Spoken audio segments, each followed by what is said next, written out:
Hello good evening to all of you. आप सभी का स्वागत है राम आईएएस में। मैं देवी सिंह। तो हम पॉलिटी क्रैश कोर्स देख रहे थे। मैंने आपको बताया था कि यह उम्मीद मैं कर सकता हूँ, यह आशा कर सकता हूँ कि आपने कॉम्प्रहेंसिवली रेगुलर क्लासेस में ये कंप्लीट किया होगा। ये हमारा जो क्रैश कोर्स है ये यूपीएससी के लिए और उसके साथ साथ सभी स्टेट सिविल सर्विस, चाहे वो बिहार पीसीएस हो, मध्य प्रदेश पीसीएस हो या फिर उत्तर प्रदेश, राजस्थान या उत्तराखंड या झारखंड पीसीएस हो, सभी के लिए इम्पॉर्टेंट है। क्योंकि ऐसा तो है नहीं है कि पॉलिटी एक ही राज्य में पूछा जाता है, ये पॉलिटी और कॉन्स्टिट्यूशन हर एक जगह पूछा जाता है। तो ये हमारा दूसरा लेक्चर है। हम कोशिश करेंगे कि करीब 5 लेक्चर में हर हाल में पॉलिटी को कंप्लीट कर दें। ठीक है।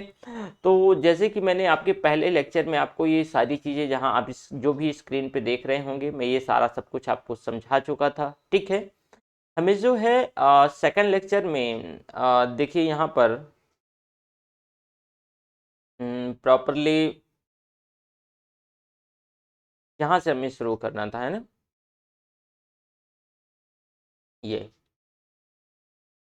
तो चलिए स्टार्ट करते हैं। जैसे कि मैंने आपको यहाँ बताया कि भाई जो फंडामेंटल राइट्स हैं, वो कुछ फंडामेंटल राइट्स मात्र नागरिकों को प्राप्त है, वो विदेशियों को प्राप्त नहीं है, बल्कि कुछ नागरिक और विदेशी दोनों को प्राप्त है। ठीक है। तो हमें यहाँ से शुरू करना था। देखो, फंडामेंटल राइट्स जो मूल अधिकार हैं, हमने यूएसए अमेरिका से इसे अपनाया। ठीक है। और इसका जो संविधान में उल्लेख है, भाग 3 में, ध्यान रखना भाग 2 यहाँ पर लिखा है, भाग 3 पर है। और अनुच्छेद 12 से 35 तक। देखिए, अनुच्छेद 14 से 18 तक समता के अधिकार, फिर स्वतंत्रता का अधिकार अनुच्छेद 19 से 22 तक। और इसके साथ साथ इसमें हम हाइलाइटर प्रयोग कर लेते हैं तो बेहतर रहेगा। तो इसमें से देखो कि आप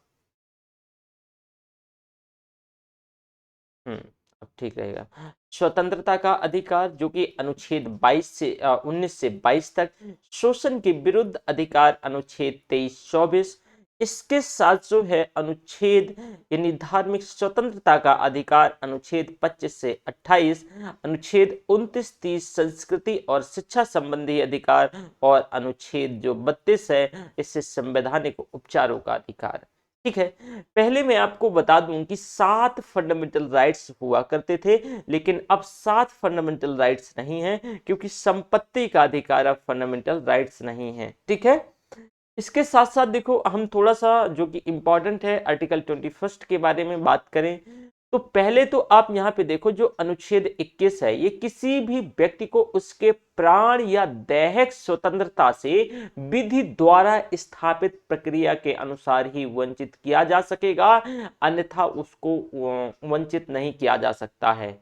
तो इसमें से एक कुछ केस आते हैं, जैसे कि गोविंद वर्सेस मध्य प्रदेश राज्य और एक खड़क सिंह वर्सेस उत्तर प्रदेश राज्य।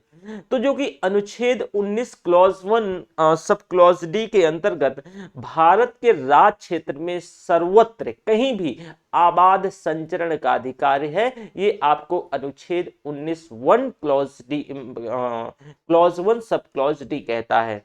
वहीं अनुच्छेद जो 21, तो जीवन का अधिकार, इसमें से अनुच्छेद 21 जो है, तो जीवन का अधिकार से मिलाकर के पढ़ने पर इसमें एकांतता का अधिकार, यानी राइट टू प्राइवेसी प्राप्त होता है। अगर हम 19 क्लॉज 1 सब क्लॉज डी और अनुच्छेद 21 को इसमें से एक साथ मिलाकर पढ़ें, तो जो राइट टू प्राइवेसी अनुच्छेद 21 के अंतर्गत वो हमें प्राप्त होती है।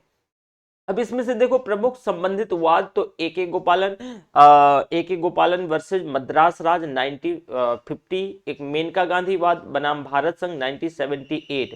तो इसमें कहा गया है, ये प्रमुख वाद है, ध्यान रखना, कि प्राण और दैहिक स्वतंत्रता की उचित और न्यायपूर्ण मामले पे आधार, मतलब इसमें से जो रोक है वो तभी संभव है, अन्यथा नहीं है।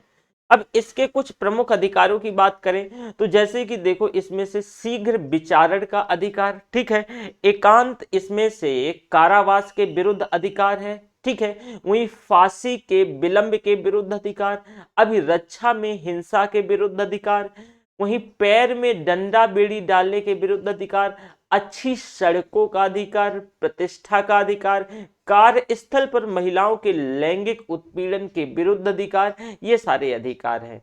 इसके साथ साथ देखो इसमें से जीवन साथी चुनने का अधिकार अनुच्छेद 19 और 21 के तहत जो है गरिमापूर्ण जीवन जीने के अधिकार में गरिमापूर्ण ढंग से मृत्यु का अधिकार शामिल है, और इसमें गैर सरकारी संगठन कॉमन काज की याचिका पर इसमें निर्णय आया था। अब यहां तक आपने सारी चीजों को, जो इंपॉर्टेंट चीजें थी अनुच्छेद 19 और अनुच्छेद 21 को मैंने आपको समझाया। अब देखो भाग जो 4 अनुच्छेद 35 से संबंधित कुछ चीजों को देख लेते हैं। सॉरी 35 कह रहा हूं, 45 से संबंधित। ठीक है, देखो मैं इसमें से बहुत कॉम्प्रहेंसिवली नहीं कोशिश करूंगा कि सारा सब कुछ पढ़ाने का, लेकिन ऐसा भी कि सारा सब कुछ रिवीजन हो जाएगा, ये सारा सब कुछ पढ़ा दूंगा। तो देखो भाग 4 के अनुच्छेद 45 से संबंधित कुछ चीजों की बात करें तो इसमें से जो अनुच्छेद 45 में 6 से 14 वर्ष की उम्र तक के निःशुल्क शिक्षा का अधिकार है। 6 से 14 वर्ष तक के बच्चों को निःशुल्क शिक्षा का अधिकार। वहीं 86वां संवैधानिक संशोधन अधिनियम 2002 के अंतर्गत अनुच्छेद 21 का या फिर अनुच्छेद 21A, तो इसमें राज्य 6 से 14 वर्ष तक के बच्चों को निःशुल्क और अनिवार्य शिक्षा उपलब्ध करवाएगा। ठीक है, वहीं अनुच्छेद 15 यानी अनुच्छेद 51 क्लॉज का सब क्लॉज टा में मूल कर्तव्य, यह हर भारतीय का कर्तव्य होगा कि वह अपने बच्चों को चाहे तो उसके माता पिता या कोई अभिभावक जो कि 6 से 14 वर्ष तक के बच्चों की उम्र की शिक्षा की सुविधा उपलब्ध करवाए। तो मैं यहां तीनों को जोड़ के क्यों पढ़ाया कि भाई भाग 4 के अंतर्गत अनुच्छेद 45, वहीं फंडामेंटल राइट्स भाग 3 के अंतर्गत अनुच्छेद 21 का, और अनुच्छेद 51 मतलब जो फंडामेंटल ड्यूटीज है तो अनुच्छेद 51 का सब क्लॉज टी के अंतर्गत यानी टा के अंतर्गत ये सारी सुविधा उपलब्ध है। अब देखो इसमें से थोड़ा इंपॉर्टेंट बात यह है कि भाई निजता, अनुच्छेद 21 क्या है, तो निजता का अधिकार, राइट टू प्राइवेसी की बात करता है, जीवन रक्षा का अधिकार, महिलाओं का शालीनता और गरिमा से जीने का अधिकार, स्वास्थ्य का अधिकार और एक चिकित्सक के द्वारा घायल को चिकित्सीय सहायता प्राप्त करने का अधिकार। वहीं इसमें से स्वच्छ पर्यावरण जो है, प्रदूषित रहते हुए जल और वायु में जीवन जीने का अधिकार, जो कि हानिकारक उद्योगों के विरुद्ध ये सुरक्षा प्रदान करता है। इसके साथ साथ विदेश यात्रा का अधिकार, जैसे कि मैंने आपको बताया कि भाई मेनका गांधी वर्सेस भारत संघ में 1978 में कहा गया कि विदेश जाने का अधिकार भी फंडामेंटल राइट्स है। राज्य के बाहर न जाने का अधिकार और निःशुल्क कानूनी सहायता का अधिकार, आश्रय का अधिकार, ये सभी जो है अनुच्छेद 21 के अंतर्गत है। अब थोड़ा सा हम समता के अधिकार, जैसे कि विधि के समक्ष जो समता का अधिकार है, तो इसे देखने का प्रयास करेंगे। तो अनुच्छेद 14 कहता है विधि के समक्ष समता और विधियों का समान संरक्षण, मतलब सभी के साथ नेशनल ट्रीटमेंट किया जाएगा, इक्वल ट्रीटमेंट किया जाएगा। कुछ एक्सेप्शंस हैं, राज्यपाल और राष्ट्रपति, अन्यथा सभी के साथ विधि के समक्ष समता और विधियों के समान संरक्षण की बात करते हुए सभी के साथ नेशनल और इक्वल ट्रीटमेंट किया जाएगा। अनुच्छेद 15 क्या क्या कहता है, धर्म, मूलवंश, जाति, सीक्वेंस ध्यान रखिएगा, लिंग, जन्म स्थान के आधार पर कितना बेसिस हुआ, 1 2 3 4 5, तो इसके आधार पे विभेद नहीं किया जा सकता। अनुच्छेद 15 यानी धर्म, मूल वंश, जाति, लिंग, जन्म स्थान के आधार पे विभेद को प्रतिषेध करता है। बाद अनुच्छेद 16 की आती है लोक नियोजन के विषयों में औसत की समता, जो लोक नियोजन के यानी जो सरकारी नौकरियों में औसत की समता की बात करी गई है। इसके बाद अनुच्छेद 17 आता है, ये अनटचेबिलिटी यानी जो अस्पृश्यता, छुआछूत के अंत की बात करता है, अनटचेबिलिटी प्रोहिबिशन की बात करता है। अनुच्छेद 18 आता है जो कि उपाधियों की अंत उपाधियों की अंध की बात करता है। आप उपाधि, राय और ये सब नहीं लगा सकते हैं, बल्कि आप जो डिग्री जैसे वो और अवार्ड और रिवार्ड ले सकते हैं। तो ये भी ध्यान रखना है। अब हम दूसरा हमारा जो फंडामेंटल राइट, स्वतंत्रता का अधिकार, अनुच्छेद 19 से 22 तक। तो देखो 19 में अनुच्छेद 19 अभिव्यक्ति की स्वतंत्रता, इसमें से 6 प्रकार की स्वतंत्रताएं जो कि आप रेगुलर क्लासेस में देखे होंगे। वहीं अनुच्छेद जो 22 है, इसमें से अपराधों के लिए दोष सिद्धि के संबंध में संरक्षण की बात करता है। अनुच्छेद 21 है वो प्राण और दैहिक स्वतंत्रता की बात करता है। बात अनुच्छेद 22 की आती है, गिरफ्तारी और निरोध कुछ दशाओं से संरक्षण की बात करता है। ठीक है, इसके बाद बात आती है संविधान के अनुच्छेद 19 के तहत जो कुछ स्वतंत्रताएं दी गई है। मैंने 6 प्रकार की स्वतंत्रताएं बताई हैं और बहुत इंपॉर्टेंट है। देखो अनुच्छेद 19 क्लॉज 1 सब क्लॉज ए या फिर क, तो इसमें वाक और अभिव्यक्ति की स्वतंत्रता, ध्यान रखना ये स्वतंत्रता एब्सोल्यूट नहीं है, यह स्वतंत्रता एब्सोल्यूट नहीं है। इसमें से क्या है, इसमें से रीजनेबल रिस्ट्रिक्शंस, यानी इसमें से युक्त युक्त निर्बंधन लगाए जा सकते हैं, रीजनेबल रिस्ट्रिक्शंस लगाए जा सकते हैं। तो अनुच्छेद 19 क्लॉज 1 सब क्लॉज ए के अंतर्गत वाक और अभिव्यक्ति की स्वतंत्रता की बात करी गई है। वहीं अनुच्छेद अनुच्छेद 19 क्लॉज 1 सब क्लॉज ख के अंतर्गत शांतिपूर्वक और निरायुध सम्मेलन की, आप कहीं भी शांतिपूर्व बिना अस्त्र शस्त्र लिए सम्मेलन कर सकते हैं, आप स्वतंत्र हैं। ये भी ध्यान रखना कि ये भी एब्सोल्यूट नहीं है, जितने भी राइट्स हैं, फंडामेंटल राइट्स, ये एब्सोल्यूट नहीं है। अनुच्छेद 19 क्लॉज 1 सब क्लॉज ग के अंतर्गत संगम या संघ बनाने की स्वतंत्रता अधिकार है आपको। इसके बाद अनुच्छेद 19 क्लॉज 1 सब क्लॉज घ के अंतर्गत राज्य क्षेत्र में सर्वत्र अबाध संचरण की स्वतंत्रता है। इसमें से अबाध संचरण आपको रोका टोका नहीं जाएगा, लेकिन यह भी एब्सोल्यूट नहीं है। अब अगर आप कहें कि भाई हमें जैसे कि नॉर्थ ईस्ट के कुछ स्टेट में जाना है तो वहां पे ILP की जरूरत, इनर लाइन परमिट की जरूरत पड़ती है, तो इसका मतलब कतई नहीं है कि आपको कहीं रोका टोका नहीं जाएगा। इसके लिए भी इसमें जो है रीजनेबल रिस्ट्रिक्शंस लगाए जा सकते हैं, लेकिन एक सामान्य परिस्थिति में जरूर आपको रोका टोका नहीं जाएगा। वो कौन आपको कह रहा है? अनुच्छेद क्लॉज 1 सब क्लॉज यानी घ जो है ये कह रहा है। अनुच्छेद 1 क्लॉज क्लॉज 1 सब क्लॉज अंगा ये कहता है कि राज्य के किसी भी भाग में निवास करना, बस जाने की स्वतंत्रता देता है ये। साथ में अनुच्छेद 19 क्लॉज 1 सब क्लॉज 6 के अंतर्गत वृत्ति, व्यापार और कारोबार करने की स्वतंत्रता है। कहीं वृत्ति, व्यापार और कारोबार, जीवन यापन करने की स्वतंत्रता की बात करता है। तो इसमें से जो 6 फंडामेंटल इसमें से जो सेक्ट है उनको आपने देखा। ओके, अब आता है शोषण के विरुद्ध अधिकार। तो देखो अनुच्छेद 23 और 24 शोषण के विरुद्ध के अधिकार की बात करते हैं। अनुच्छेद 23 कहता है मानव दुर्व्यापार यानी ह्यूमन ट्रैफिकिंग और बालात श्रम पर प्रतिषेध करता है, यह इस पे से रोक लगाता है। वहीं अनुच्छेद जो 24 है ये कह रहा है कि भाई इसके अंतर्गत आप देखोगे कि 14 वर्ष से कम उम्र के बच्चों का कारखानों आदि में नियोजन का प्रतिषेध करता है। ठीक है, अब जैसे संपत्ति के अधिकार को बात कर लेते हैं हम, तो पहले इसकी स्थिति क्या थी कि यह फंडामेंटल राइट्स हुआ करता था और संविधान के अनुच्छेद यानी 19(1)(4) और अनुच्छेद 31 के अंतर्गत फंडामेंटल राइट्स में शामिल होता था। तो आपको यहां ध्यान देना चाहिए कि भाई यहां अंगा के बाद चाह आना चाहिए, लेकिन नहीं है। तो क्यों? क्योंकि ये फंडामेंटल राइट्स जो संपत्ति का अधिकार अब फंडामेंटल राइट्स नहीं रहा है, बल्कि संपत्ति का अधिकार अब जो है ये वर्तमान जो इसकी स्थिति है वो लीगल राइट्स है।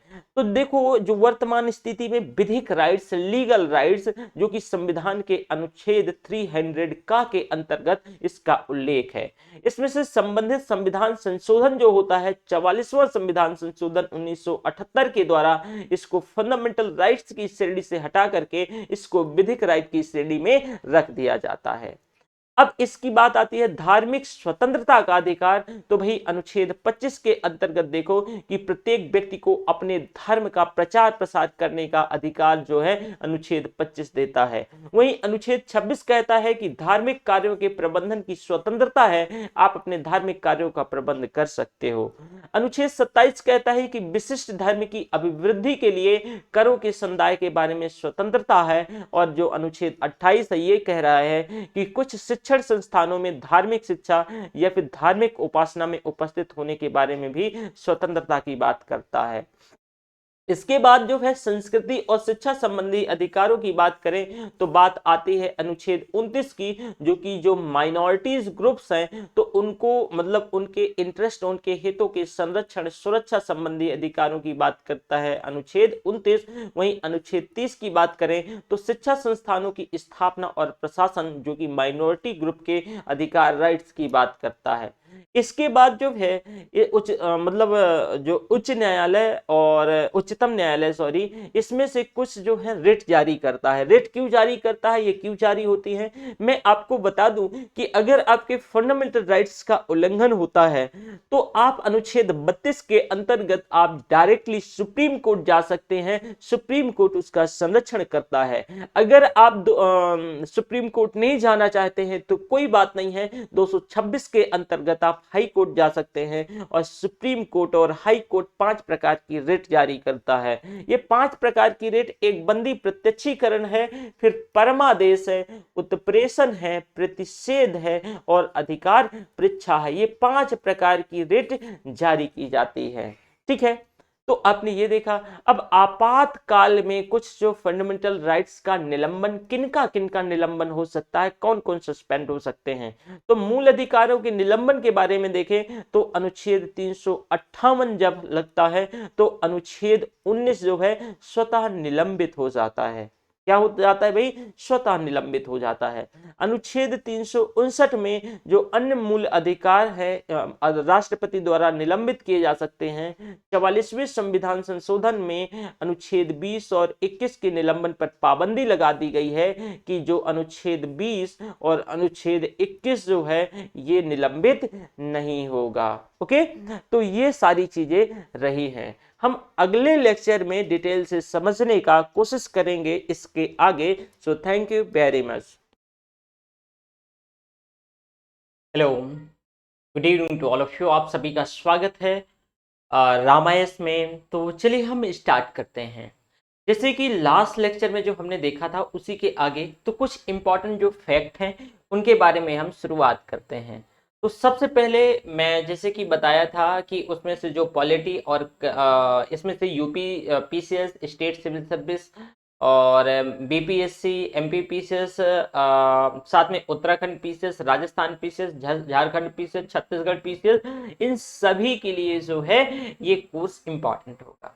तो चलो भाई स्टार्ट करते हैं। थोड़ा सा देखो कि देखो डॉक्टर बी आर अंबेडकर ने जो है डॉक्टर भीमराव अंबेडकर जी ने आर्टिकल 32 को संविधान की आत्मा कहा था। इस संवैधानिक उपचारों का अधिकार है आर्टिकल 32, तो इसको संविधान की आत्मा कहा था डॉक्टर साहब ने।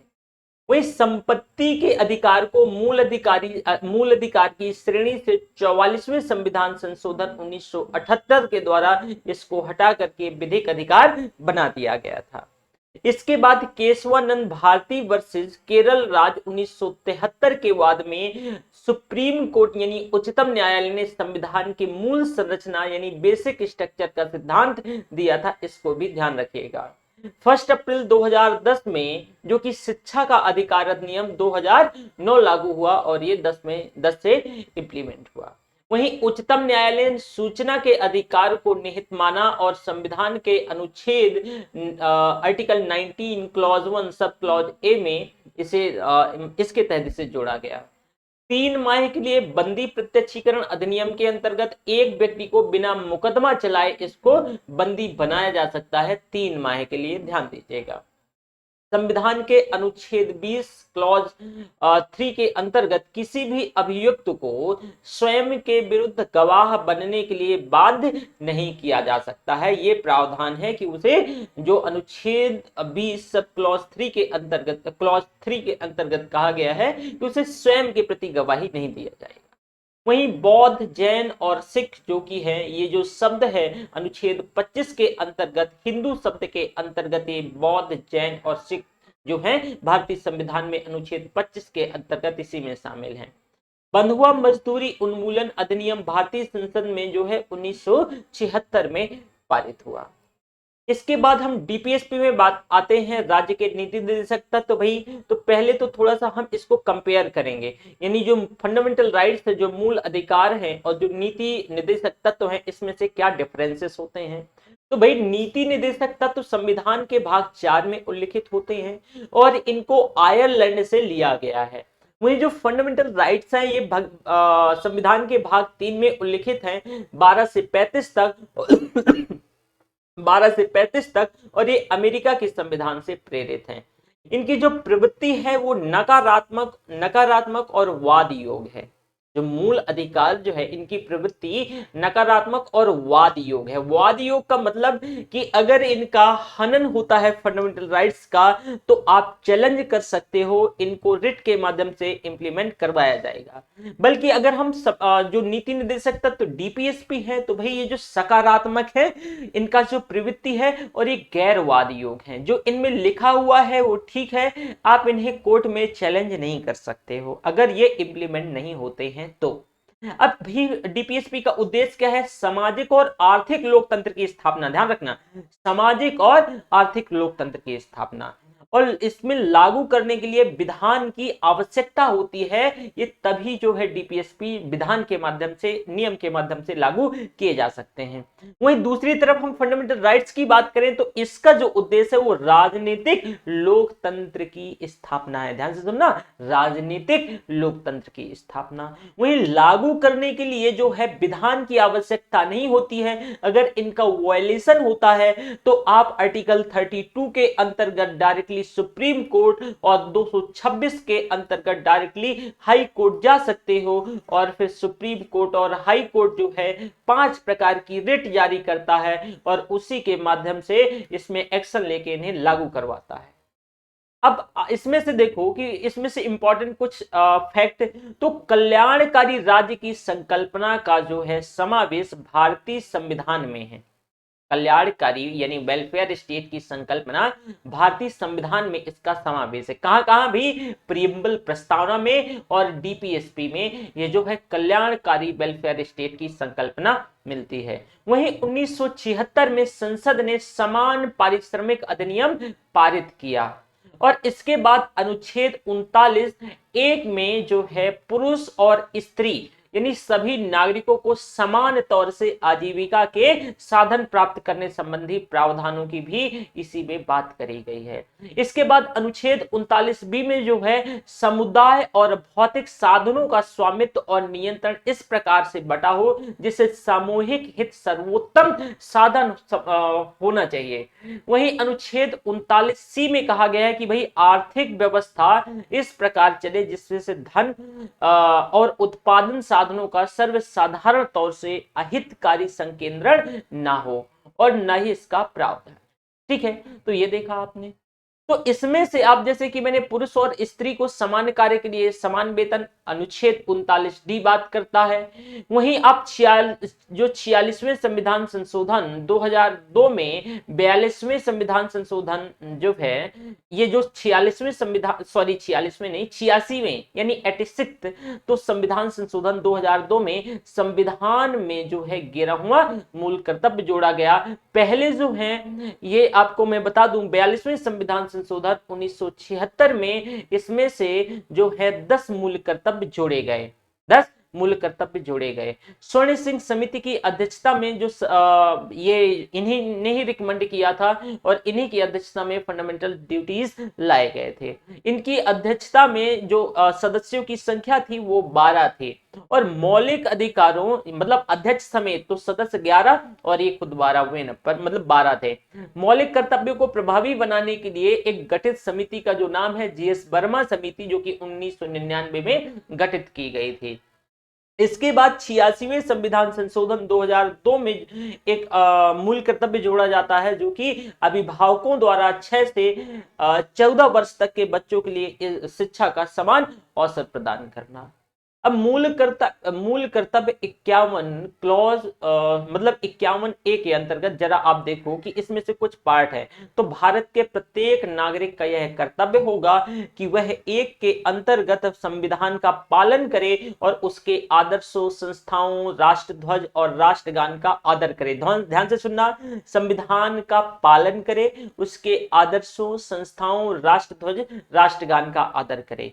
वहीं स्वतंत्रता के लिए हमारे राष्ट्रीय आंदोलन को प्रेरित करने वाले जो आदर्श हैं, आइडियल्स हैं, उनको आइडियल्स की अगर हम बात करते हैं तो हृदय में संजोए रखे और उनका पालन करें। इसके बाद भारत की संप्रभुता, एकता और अखंडता की रक्षा करे और उसे अक्षुण्ण बनाए रखे। वहीं देश की रक्षा और आह्वान किए जाने पर जो है राष्ट्र की सेवा करे। वहीं जो पांचवा कहता है भाई कि भारत के सभी लोगों में समरसता, समान भ्रातृत्व की भावना का निर्माण करे, जो धर्म, भाषा, प्रदेश, वर्ग पर आधारित सभी भेदभाव से परे हो, ऐसी प्रथाओं का त्याग करे जो स्त्रियों के सम्मान के विरुद्ध हो। वहीं हमारी सामाजिक संस्कृति की गौरवशाली परंपरा का महत्व समझे और उसका परिरक्षण, संरक्षण करे। जो कि सातवां कहता है कि भाई प्राकृतिक पर्यावरण जिसके अंतर्गत वन, झील, नदी, वन्य जीव रक्षा और उसका संवर्धन करे और जो है प्राणी मात्र के प्रति दया भाव रखे। वही वैज्ञानिक दृष्टिकोण, मानववाद और ज्ञानार्जन तथा सुधार की भावना का भी विकास करे। इसके साथ साथ अगर हम बात करते हैं तो सार्वजनिक संपत्ति को सुरक्षित रखे और हिंसा से दूर रहे, जो कि 10वां नंबर है। व्यक्तिगत और सामूहिक गतिविधियों के सभी क्षेत्रों में उत्कर्ष की ओर बढ़ने और सतत प्रयास, साथ में राष्ट्र निरंतर बढ़ते हुए प्रगति की जो उपलब्धि को नई ऊंचाइयों तक पहुंचाए। जो अंतिम है ये बाद में जोड़ा गया फंडामेंटल ड्यूटीज, जो कि माता पिता या संरक्षक वही 6 से 14 वर्ष तक की आयु के बच्चों को यथास्थिति और पालन पोषण और शिक्षा का अवसर प्रदान करे। इसके साथ साथ अगर हम बात करें मूल कर्तव्य की, तो देखो मूल कर्तव्य जो है टोटल 11 हैं। ये कहां से लिया गया? पहले जो यूएसएसआर हुआ करता था, अब रूल्स है तो ये वहां से अडॉप्ट किया गया है। अनुशंसा स्वर्ण सिंह समिति ने करी थी और 42वें संविधान संशोधन द्वारा 1976 में इसे जोड़ा गया। संविधान में उल्लेख की बात करें तो भाग 4 का के अंतर्गत, अनुच्छेद 51 का के अंतर्गत इसका उल्लेख है। अब बात आती है राष्ट्रपति पर। भाई जो राष्ट्रपति जो हैं ये देश के प्रथम नागरिक होते हैं। संविधान के प्रावधान के अनुसार अनुच्छेद 52 से 62 तक उल्लेख किया गया है। अब देखो जरा, तो 62 में जो है राष्ट्रपति के पद रिक्ति को भरने के लिए चुनाव कराने का समय है, अनुच्छेद 62 में। साथ में अगर 60 की बात करें तो अनुच्छेद 60 में राष्ट्रपति द्वारा शपथ और प्रतिज्ञान की बात है। अनुच्छेद 61 में राष्ट्रपति पर महाभियोग की प्रक्रिया की बात करी गई है।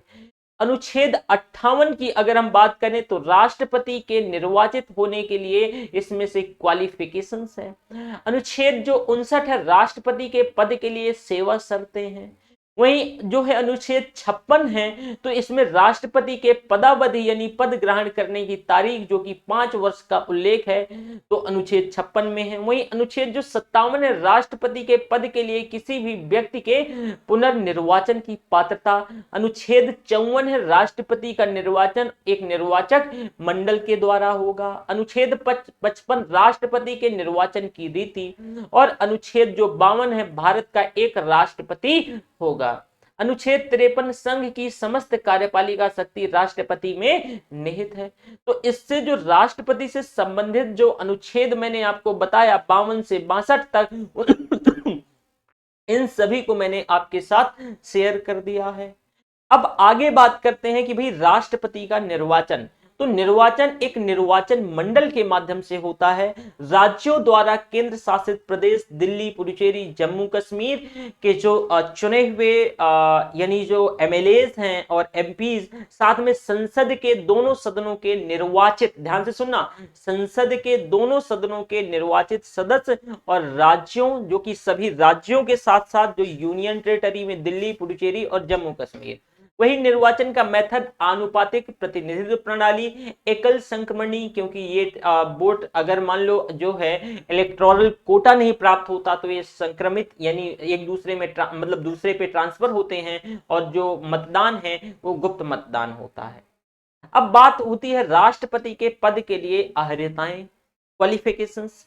तो इसमें से पहला तो ये भाई भारत का नागरिक होना चाहिए, दूसरा 35 वर्ष की आयु पूरी कर चुके हों, लोकसभा का सदस्य निर्वाचित होने की योग्यता हो, राज्य, केंद्र या स्थानीय सरकार में लाभ के पद पर ना हो, तो व्यक्ति राष्ट्रपति बन सकता है। वहीं राष्ट्रपति के चुनाव में नामांकन तो उम्मीदवार के प्रस्तावकों और अनुमोदकों की संख्या कम से कम 50 और मतलब निर्वाचक जो कि सांसद विधायक होते हैं तो कम से कम 50 होनी चाहिए उम्मीदवारों के प्रस्तावक और अनुमोदकों की संख्या। जमानत राशि 15,000 है। जमानत की राशि की जब्ती अगर मान लो कि 1/6 जो है 1/6 भाग जो कुल वोटों का है इतना नहीं प्राप्त होता है तो जमानत राशि 15,000 चली जाती है, डूब जाती है। ठीक है। राष्ट्रपति के पद की रिक्तता की बात करें तो भाई महाभियोग प्रक्रिया द्वारा हटाने पर इन्हें मतलब महाभियोग के द्वारा हटाया जा सकता है, या इनकी मृत्यु होने पर, या वो खुद त्याग पत्र दे दें, या उच्चतम न्यायालय द्वारा निर्वाचन अवैध घोषित हो जाए तब। ठीक है। अब राष्ट्रपति पर महाभियोग के प्रस्ताव की अगर हम बात करें तो अनुच्छेद 61 में संवैधानिक प्रावधान है। अब पारित की पहले तो कारण देखो कि क्यों, तो राष्ट्रपति द्वारा जो है संविधान का उल्लंघन, अगर राष्ट्रपति संविधान का उल्लंघन तो इस कारण पे महाभियोग लाया जा सकता है। उन्हें प्रस्ताव लाने से कम 14 दिन पहले नोटिस देना होगा। नोटिस पर जो हस्ताक्षर है संबंधित सदन के कम से कम 1/4 सदस्यों का होना चाहिए। प्रस्तुत संसद के किसी भी सदन में, चाहे वो राज्यसभा या फिर लोकसभा, दोनों में से किसी एक में हो सकता है। पारित संसद के दोनों सदनों द्वारा अलग अलग कुल सदस्य संख्या का कम से कम 2/3 2/3 बहुमत से मेजोरिटी से होगा। ठीक है। इसके बाद राष्ट्रपति के कुछ शक्तियां देख लो, विधायी शक्तियां, आकस्मिक शक्तियां, न्यायिक शक्तियां और कार्यकारी शक्तियां। देखो ये क्रैश कोर्स है और ये सभी एग्जाम्स के लिए मतलब बहुत फास्ट देखो हो रहा है। कितना जल्दी हम यहाँ पहुंच गए, और मैं करीब इसमें 4 से 5 घंटे में पूरा, 4-5 घंटे भी नहीं लगेंगे, करीब 3 घंटे में पूरा पॉलिटी कंप्लीट कर दूंगा। तो भाई विधायी शक्ति देखो, संसद का सत्र आहूत मतलब विधायी शक्ति है कि आहूत कर सकते हैं सत्रावसान और विघटन, जो कि अनुच्छेद 85 कहता है। अनुच्छेद 87 कहता है कि संसद राष्ट्रपति का विशेष अभिभाषण भी दे सकते, विशेष अभिभाषण देते हैं। वहीं अनुच्छेद 108 संसद के दोनों सदनों की संयुक्त बैठक का मतलब आहूत करना। विधायकों पर अनुमति अनुच्छेद 111, जो विधेयक हैं ये बिल्स हैं उन पे अनुमति अनुच्छेद 111। वहीं अनुच्छेद 123 ऑर्डिनेंस जारी करना, ये सभी जो है ये विधायी शक्तियां हैं। आकस्मिक शक्ति की बात करें तो राष्ट्रीय आपात की घोषणा अनुच्छेद 352 के अंतर्गत राष्ट्रपति को ये पार है, शक्ति है। 356 जो कि राष्ट्रपति राज्यों में राष्ट्रपति शासन की घोषणा कर सकते हैं। अनुच्छेद 360 के अंतर्गत वित्तीय आपातकाल की घोषणा की जा सकती है। ये इनके आकस्मिक शक्ति है। अब न्यायिक शक्ति की बात करें तो उच्चतम न्यायालय और उच्च न्यायालयों के न्यायाधीशों की नियुक्ति करते हैं। क्षमादान की शक्ति अनुच्छेद 72 के अंतर्गत है और उच्चतम न्यायालय से सलाह लेने की शक्ति अनुच्छेद 143 में है। अब कार्यकारी शक्ति तो संघ की कार्यपालिका शक्ति जो है राष्ट्रपति में निहित होती है अनुच्छेद अनुच्छेद 53 बोलता है। ये अनुच्छेद 77 कहता है कि भारत सरकार के समस्त कार्यपालिका कृत जो है वो राष्ट्रपति के नाम पे होंगे, भारत के प्रथम नागरिक के नाम पर होंगे। वहीं राष्ट्रपति द्वारा की गई समस्त नियुक्तियां न्यायाधीशों की नियुक्तियों को छोड़ करके, जैसे कि मतलब राष्ट्रपति के द्वारा की गई समस्त नियुक्तियां, तो इसमें से ये भी इनका पार है। अनुसूचित क्षेत्र, इसमें से न्यायाधीशों की नियुक्तियां को छोड़ करके, ध्यान रखना ये जब मैं आपको आगे बताऊंगा तो ये एक कॉलेजियम के माध्यम से। अब अनुसूचित क्षेत्र घोषित करना और उनका प्रशासन करना, ये सभी कार्यकारी शक्तियां हैं राष्ट्रपति जी की। वित्तीय शक्ति की थोड़ा सा देख लो भाई। धन विधेयक राष्ट्रपति की पूर्वानुमति से, मतलब पहले अनुमति लेना होगा, अनुच्छेद 110 कहता है, तभी संसद में प्रस्तुत किया जा सकता है। वार्षिक वित्तीय विवरण, बजट शब्द का संविधान में प्रयोग नहीं किया गया है। वार्षिक वित्तीय विवरण अनुच्छेद 112 ये पेश करवाना। वहीं अनुच्छेद 267 के अंतर्गत राष्ट्रपति की पहले से पूर्वानुमति से ही आकस्मिक निधि से व्यय हो सकता है। वित्त आयोग का गठन राष्ट्रपति 280 के अंतर्गत करते हैं। अन्य शक्तियां हैं अंतरराष्ट्रीय संधियां और समझौते, राष्ट्रपति के नाम से ही ये संपन्न होते हैं। भारतीय सेना का सर्वोच्च सेनापति जो है, भारतीय सेना का सर्वोच्च सेनापति होते हैं। अंतरराष्ट्रीय मंचों व मामलों में भारत के प्रतिनिधि, राजदूतों और उच्चायुक्तों को भेजना और उनका स्वागत करना, ये राष्ट्रपति की ही शक्तियां हैं। ठीक है, तो ये देखा। अब भारत के कुछ राष्ट्रपति को आप क्रमवार देख लीजिए। देखो भैया, डॉक्टर राजेंद्र प्रसाद हमारे भारत के पहले स्वतंत्र भारत के राष्ट्रपति रहे। 26 जनवरी 1950 से इनका टाइम पीरियड 13 मई 1962 तक रहा। ठीक है, कार्यकाल इनका अगर हम बात करें तो देखो, जैसे कि ये एक बार रहे, लेकिन इनका जो कार्यकाल है, मतलब कार्यकाल जैसे क्रमानुसार 1 से 3। फिर इसमें से डॉक्टर सर्वपल्ली राधाकृष्णन जैसे 13 मई 1962 से 1967 चौथे कार्यकाल इनका चौथा रहा क्रमानुसार, और ये दूसरे राष्ट्रपति रहे। डॉक्टर जाकिर हुसैन 13 मई 1967 से 3 मई 1969 पांचवा कार्यकाल देखा, तीसरे राष्ट्रपति के तौर पे। फिर वराहगिरी वेंकटगिरी कार्यवाहक राष्ट्रपति ये थे, ध्यान रखना, वराहगिरी वेंकटगिरी ये कार्यवाहक थे। ये 3 मई 1969, 20 मई 1969 तक। ठीक है, तो 20 जुलाई सॉरी। अब न्यायमूर्ति मोहम्मद सिदादुल्ला ये भी कार्यवाहक रहे, 20 जुलाई 1969 से 24 अगस्त 1969। फिर इसके बाद वराहगिरी वेंकटगिरी जो है 24 अगस्त 1969 से 24 अगस्त 1974 तक, ये छठवें मतलब इनका कार्यकाल रहा, और चौथे ये राष्ट्रपति रहे। डॉक्टर फखरुद्दीन अली अहमद 1974 से 1977 जो कि पांचवें राष्ट्रपति रहे, और ये सातवां कार्यकाल देखा। बीडी जत्ती एक कार्यवाहक राष्ट्रपति 11 फरवरी 1977 से 25 जुलाई 1977 तक।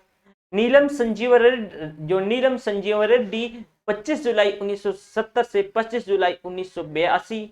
इसके बाद ज्ञानी जैल सिंह 25 जुलाई 1982 से 25 जुलाई 1987 नौवें कार्यकाल देखा इन्होंने। सातवें राष्ट्रपति आर वेंकट रमन 25 जुलाई 1987 से 25 जुलाई 1992 10वां कार्यकाल। आठवें राष्ट्रपति डॉक्टर शंकर दयाल शर्मा 25 जुलाई से 25 जुलाई 92 से 1997 11वां कार्यकाल, और 9वें राष्ट्रपति के तौर पे के आर नारायणन 25 जुलाई 1997 से 25 जुलाई 2002 12वें मतलब इनका कार्यकाल रहा, और 10वें राष्ट्रपति। एपीजे अब्दुल कलाम 25 जुलाई 2002 से 25 जुलाई 2007 तक 13वां कार्यकाल देखा इनने, और 11वें राष्ट्रपति मतलब 11वें।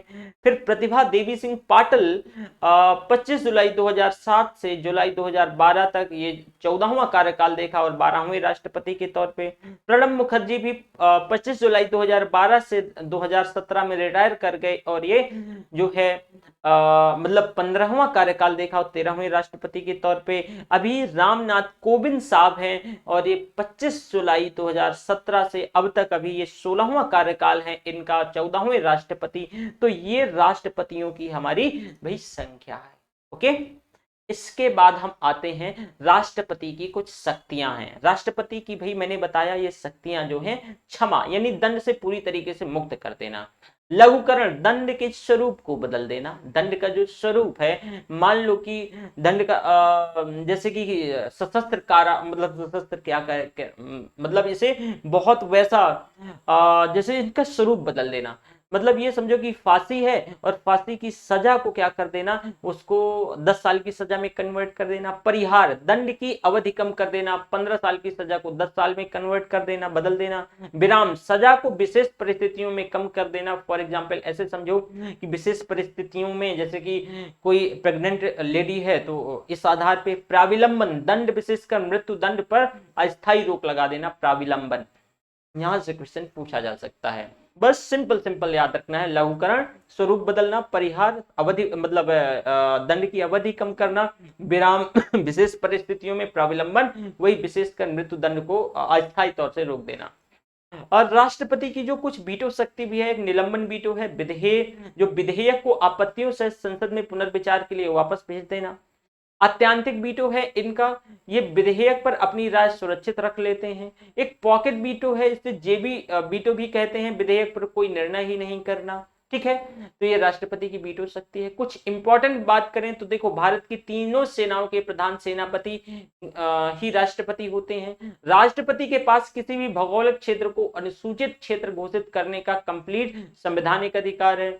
उपराष्ट्रपति को भारत का राष्ट्रपति अपना त्याग पत्र दे सकता है। 70वें संविधान संशोधन 1992 के द्वारा दिल्ली और पुडुचेरी विधानसभाओं के जो निर्वाचित सदस्यों को राष्ट्रपति के निर्वाचन मंडल में शामिल किया गया, इंपॉर्टेंट है, ध्यान रखना। पद रिक्त की जो तिथि से 6 माह के भीतर राष्ट्रपति जी का पद भर जाना चाहिए। उपराष्ट्रपति ना हो तो भारत का मुख्य न्यायाधीश राष्ट्रपति बनता है। अगर राष्ट्रपति की मृत्यु हो जाती है या वो पद त्याग देते हैं या पद से हटाए जाने के बाद, तो ये ध्यान रखिएगा। ठीक है, अब इसमें से अब राष्ट्रपति जो है, अब तक राष्ट्रपति का कार्यभार संभालने वाले जो देश के एकमात्र मुख्य न्यायाधीश रहे हैं, वो भी न्यायमूर्ति मोहम्मद हिदायतुल्लाह, जो कि इनका टाइम पीरियड 19 जुलाई 69 से अगस्त 1969 तक रहा है। लोकसभा में धन विधेयक प्रस्तुत किया जाता है राष्ट्रपति की पूर्व अनुमति से। राष्ट्रपति को प्रधानमंत्री से सूचना प्राप्त करने का अधिकार है, भारतीय संविधान के अनुच्छेद 178 देता है। वहीं निर्विरोध राष्ट्रपति निर्वाचित होने वाले एक अकेले मात्र राष्ट्रपति नीलम संजीवा रेड्डी रहे हैं। महाभियोग की जो कार्यवाही है वो अर्धन्यायिक कार्यवाही है, ध्यान रखना। और भारत का राष्ट्रपति जो भारत की कार्यपालिका के अध्यक्ष होते हैं। ये हो गया राष्ट्रपति कंप्लीट हुई। अब महान्यायवादी, अटॉर्नी जनरल ऑफ इंडिया, महान्यायवादी, महाधिवक्ता और सीएजी हम देखेंगे। तो पहले महान्यायवादी देखो कि भाई न्यायवादी अटॉर्नी जनरल ऑफ इंडिया जो है, अटॉर्नी जनरल तो भारत का सर्वोच्च विधि अधिकारी है भाई। ये नियुक्ति इसकी राष्ट्रपति करते हैं। योग्यता जो है, उच्चतम न्यायालय का मुख्य न्यायाधीश होने की योग्यता होनी चाहिए। विशेषज्ञता ये है कि संसद के दोनों सदनों की कार्यवाही में भाग लेता है, ध्यान रखना, लेकिन वोट नहीं कर सकता है। कार्यकाल राष्ट्रपति के दया पर है, प्रसाद पर्यंत है। पारिश्रमिक संविधान में तय नहीं है, राष्ट्रपति द्वारा निर्धारित होता है। संबंधित अनुच्छेद 76 में मतलब इनकी बात करी गई है, अटॉर्नी जनरल ऑफ इंडिया। अब देखो, महान्यायवादी भारत सरकार का प्रथम विधि अधिकारी सलाहकारी होता है। महान्यायवादी अपना जो पद धारण करता है राष्ट्रपति के प्रसाद पर्यंत, महान्यायवादी संसद के किसी सदन सदस्य का सदस्य ना होते हुए भी सदन की कार्यवाही में भाग ले सकता है, लेकिन मत नहीं दे सकता है। अब देखो, ये महान्यायवादी के बारे में हो गया। ठीक है, अब देखो महाधिवक्ता थोड़ी सी देख लो। एडवोकेट जनरल, राज्य सरकार का प्रथम कानूनी सलाहकार एडवोकेट जनरल कहलाता है। अनुच्छेद 148 में भारतीय संविधान का वह अनुच्छेद जिसके अंतर्गत नियंत्रक और महालेखा परीक्षक की नियुक्ति करी जाती है, कैग।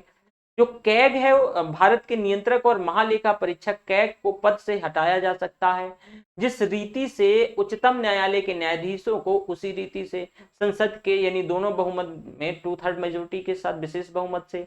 अब भारत के नियंत्रक और महालेखा परीक्षक के जो लेखा परीक्षक प्रतिवेदन रिपोर्ट की जांच करती है, पीएससी जो पब्लिक अकाउंट कमेटी होती है, ठीक है, लोक लेखा समिति होती है। 1976 में केंद्र सरकार के लेखांकन के कार्य सीएजी को अलग किया गया है। अब थोड़ी सी इसमें कुछ जैसे कि विविध वाला कुछ वो है, तो वित्त आयोग की अगर बात करें, नियुक्ति वर्ष, अध्यक्ष और कार्यकाल, तो देख लो थोड़ा सा। पहला वित्त आयोग 1951 में, केसी नियोगी इसके चेयरपर्सन रहे 1952 से 57 तक। दूसरा जो वित्त आयोग है 1956 के संथानम और 1957 से 62 तक। तीसरा वित्त आयोग 1960 से के चंद्रा इसके चेयरपर्सन रहे हैं 1962 से 66। चौथा जो है 1976, सॉरी मतलब ये जो है ये 1969। वहीं आप देखोगे डॉक्टर जो है पीवी राजमन्नार 1966 से 1969 इनका कार्यकाल रहा है। इनकी जो नियुक्ति है 1966 में होती है, ये ध्यान रखना, यहाँ पे 66 है। ओके। अब पांचवा जो है 1968 महावीर त्यागी, जो कि 1969 से 1974 तक इनका कार्यकाल रहा है। जो छठवां है, मतलब छठवें वित्त आयोग, जो 1972 में इनका नियुक्ति होता है, के ब्रह्मानंद रेड्डी 1974 से 79 तक टाइम पीरियड। सातवां 1977 जेएम सटल जो सेलेक्ट 1979 से 84। आठवां 1982 वाई वी चौहान और 1984 से 89। नौवां 1987 जो है एनकेपी साल्वे 1989 से 95। 10वें जो होते हैं 1992 केसी पंत 1995 से 2000। 11वें 1998 में नियुक्ति एम खुसरो 2000 से 2005। 12वें 2002 में सी रंगराजन 2005 से 10। 13वें 2007 में डॉक्टर विजय एल केलकर 2010 से 2015। 14वें जो है वाई वी रेड्डी 2015 से 2020 इनकी जो नियुक्ति होती है। 15वें 2017 में नियुक्ति एनके सिंह, और मतलब इनका जो कार्यकाल देखेंगे ये 2020 से 25। ठीक है। महाधिवक्ता एडवोकेट जनरल के बारे में थोड़ा सा देखो भैया। योग्यता, उच्च न्यायालय के न्यायाधीश बनने की अर्हता हो तो एडवोकेट जनरल बन सकते हो। पारिश्रमिक राज्यपाल निर्धारित करेंगे, जैसे कि सेंट्रल में जो अटॉर्नी जनरल को राष्ट्रपति देख रहे थे, अटॉर्नी जनरल वही निर्धारित कर रहे थे। कार्यकाल राज्यपाल के प्रसाद पर्यंत संबंधित अनुच्छेद 165 है। और नियुक्ति संबंधित राज्य के राज्यपाल के द्वारा। ये राज्य का प्रथम विधि सलाहकार होता है। कैग के बारे में थोड़ा सा देख लो भाई। ये संवैधानिक जो प्रावधान 148 से 151 तक नियुक्ति राष्ट्रपति करते हैं। वेतन सर्वोच्च न्यायालय के न्यायाधीश के इक्वल होता है। कार्यकाल 6 वर्ष से 65 वर्ष जो भी पहले हो। वहीं कार्यकाल की अगर हम कार्य की बात करें तो केंद्र सरकार के लिए केवल लेखा परीक्षण, ध्यान रखना केवल लेखा परीक्षण। राज्य सरकार की लेखा और लेखा परीक्षण दोनों करते हैं। रिपोर्ट सौंपते हैं इसमें से राष्ट्रपति को केंद्र के लेखों की, राज्यपाल को राज्य के लेखों की। वहीं भारत सरकार, थोड़ा सा ये देख लो। तो भाई भारत सरकार पहले विधायिका, तो विधायिका में राज्यसभा, लोकसभा, ये तो राज्यसभा में 250 सीटें, लोकसभा में 550 सीटें। अभी मैं बताऊंगा कि ये क्या कैसे है पूरा माजरा, ठीक है ना। अब कार्यपालिका, जैसे कि मतलब ये कंप्लीट फुल सीटों की यहाँ बात हो रही है, मैं भी इसमें बात करूंगा। कार्यपालिका, इसमें से राष्ट्रपति, उपराष्ट्रपति, प्रधानमंत्री। और न्यायपालिका में उच्चतम न्यायालय, न्यायालय, उच्च न्यायालय, मतलब उच्चतम न्यायालय और उच्च न्यायालय और अदर। इसके साथ साथ बात करें तो भाई पंचायती राज से संबंधित कुछ समितियां रही हैं, जैसे बलवंत राय मेहता समिति 1957, अशोक मेहता समिति 1970। जीवी के ध्यान से सुनना, पंचायती राज से संबंधित हैं। राव समिति 1985, एल.एम. सिंघवी समिति 1986 और पी.के. थुंगन समिति जो है ये 1988। अब तक जो है 5 पंचायती राज से संबंधित समितियां हैं। विधान परिषद वाले राज्यों की बात करें तो आंध्र प्रदेश, उत्तर प्रदेश, कर्नाटका, तेलंगाना, बिहार और महाराष्ट्र। कितने हैं भैया? है। उपराष्ट्रपति के बारे में थोड़ा सा देख लो भाई। उपराष्ट्रपति, तो इनकी योग्यता पहले देखो, भारत का नागरिक होना चाहिए, 35 वर्ष की आयु पूरी कर चुका हो, राज्यसभा में सदस्य जो है निर्वाचित होने के योग्य हो, वेतन 4 लाख रुपए प्रति माह राज्यसभा के सभापति के रूप में इन्हें मिलता है। निर्वाचन की अगर हम बात करते हैं तो संसद के दोनों सदनों में संसद के जो दोनों सदनों के निर्वाचित और मनोनीत सदस्यों द्वारा इनका निर्वाचन होता है। आनुपातिक प्रतिनिधित्व प्रणाली के अनुसार एकल संक्रमणी मत पद्धति के द्वारा गुप्त मतदान होता है। पदावधि इनकी पद ग्रहण करने से तारीख इनकी 5 वर्ष तक होती है। उपराष्ट्रपति की जो है पदरिक्ति की बात करें तो उपराष्ट्रपति की मृत्यु से पदरिक्ति हो जाएगी। स्वेच्छा से पद दे दें, छोड़ दें, त्याग दें तो राष्ट्रपति को संबोधित करते हुए मतलब त्याग कर सकते हैं। राज्यसभा के तत्कालीन समस्त सदस्यों के बहुमत से पारित संकल्प जो है जिस पर लोकसभा सहमत हो। तो यहीं तक देखते हैं, इसके आगे हम कल पढ़ेंगे। ठीक है, सो थैंक यू वेरी मच, फिर मिलते हैं।